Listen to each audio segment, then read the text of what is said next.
আলহামদুলিল্লাহ। হেদায়েত লাভ ও পথভ্রষ্টতা থেকে বাঁচার দোয়া, এই ব্যাপারে আল্লাহ তাবারক ওয়া তাআলা নিজের কালামুল্লাহ শরীফের মধ্যে নিজে ঘোষণা করে দিয়েছেন। সূরা আল ইমরানের মধ্যে বলেছেন, বিসমিল্লাহির রহমানির রহিম, রব্বানা লা তুজিগ কুলুবানা বা'দা ইয হাদাইতানা وهب لنا من لدنك رحمة إنك أنت الوهاب।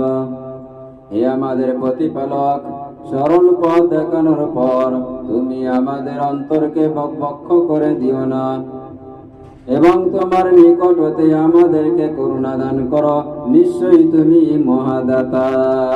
আমি যখন আল্লাহর কাছে দুহাত তুলে দোয়া চাইব, আল্লাহর কাছে দুহাত তুলে দোয়া করব, তখন এই দোয়াটি আল্লাহর কাছে চাওয়া। রব্বানা লা তুজিগ কুলুবানা বা'দা ইয হাদাইতানা ওয়া হাব লানা মিন লাদুনকা রাহমাহ ইন্নাকা আনতাল ওয়াহ্হাব। ربنا لا تزغ قلوبنا بعد إذ هديتنا وهب لنا من لدنك رحمة إنك أنت الوهاب।